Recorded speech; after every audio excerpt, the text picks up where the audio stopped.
दिल्ली में ऑक्सीजन से जुड़ी बड़ी खबर यह है कि जयपुर गोल्डन अस्पताल में ऑक्सीजन का टैंकर पहुंचा है। अस्पताल में ऑक्सीजन सपोर्ट पर 200 मरीज इस वक्त हैं।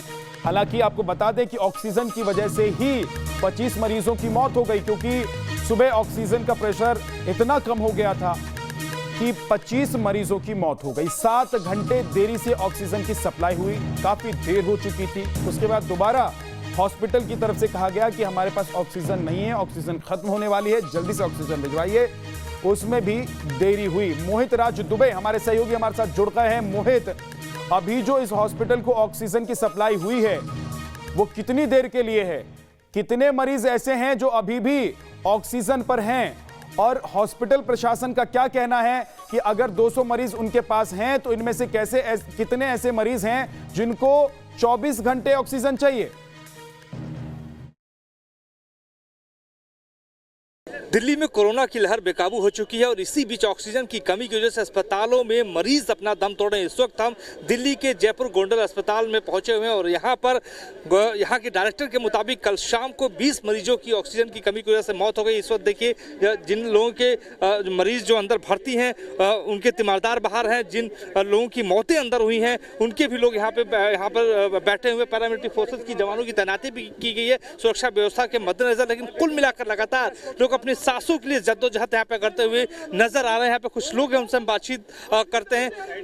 पाजी, आपका भी कोई भर्ती है अंदर? हाँ जी, हमारा कौन भर्ती है? हाँ, मेरा छोटा जीजा है, यहीं पे रोनी में रहते हैं, वकील हैं वो सुप्रीम कोर्ट में, अतुल बंसल। ऑक्सीजन की कमी तो नहीं है? वो उनको कोविड वगैरह कुछ नहीं था। पहले वो उनको जब टेस्ट किया था तब कोविड पॉजिटिव थे, बाद में नेगेटिव हो गए थे वो। लेकिन वो मतलब कि 2-3 दिन उन्होंने कल दिन में भी बात करी है कि मैं बिल्कुल ठीक हूँ, 1-2 दिन में मेरे को छुट्टी मिल जाएगी। और रात को मेरे को फ़ोन आया मेरी सिस्टर का कि जी उन्होंने बुलाया, जल्दी आओ, हॉस्पिटल में डॉक्टर ने बुलाया है। यहाँ आकर के पता लगा जी ऑक्सीजन ही नहीं है। और हमें आइडिया लग गया था, क्योंकि हम होपलेस हो गए थे कि भी अब हमारे पास तो कोई और रास्ता है ही नहीं। इसी वजह से फिर अब हम ये चाहते हैं कि ये जो ना इन्होंने जो प्रोटोकॉल बना रहे हैं कोविड पेशेंट बना करके, और जो प्रोटोकॉल वो हमें नहीं चाहिए। हमें मतलब कि या तो हमारे इनका टेस्ट कराया जाए दोबारा से और उसके हिसाब से। जी, आपका भी कोई भर्ती है अंदर? हाँ जी, मेरी सिस्टर थी। कैसी तबीयत? वो पूरे हो गए। अच्छा, वो नहीं बची। 8-10 दिन हो गई। उन्होंने भर्ती किया हुआ था, एकदम से ये होता ना कि कहते ऑक्सीजन नहीं है। ऑक्सीजन की वजह से वो बिल्कुल खत्म हो। उन्होंने बहुत, हमने पैसा खर्च किया, सब कुछ किया, लेकिन वो नहीं है।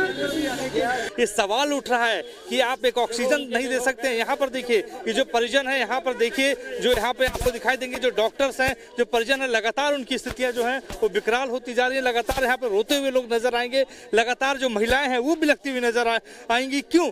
क्योंकि इसीलिए बिलख रही है, इसीलिए रो रही हैं क्योंकि ऑक्सीजन की कमी की वजह से उनके अपने लोगों की मौत हो गई है। कितना बड़ा ये सवाल है कि कम से कम ऑक्सीजन तो मुहैया सरकार को, स्थानीय प्रशासन को करा देना चाहिए था। जयपुर गोल्डन अस्पताल की स्थितियां बहुत ज्यादा विकराल होती हुई नजर आ रही हैं। जो बाहर जो तीमारदार यहाँ पे खड़े हैं, मौजूद हैं, वो भी बहुत परेशान है, वो भी रोते बिलखते हुए आपको नजर आएंगे। आपका भी कोई भर्ती है यहाँ पर? नहीं, हमारा जो पड़ोसी अभी जो अपने मोहल्ले पड़ोस वाले हैं, हमारी सिस्टर थी जहाँ पे। ये मेरे जीजा जी टरे हुए हैं, ये टरे हुए जीजा जी, पूछो इनसे। जो उखड़ती हुई सांसें लगातार ये गुहार लगा रही है कि सरकार कम से कम जिंदा रहने के लिए हमें ऑक्सीजन तो दे दो। वीडियो जर्नलिस्ट जगदीश के साथ मोहित राज दुबे, न्यूज़ नेशन, दिल्ली।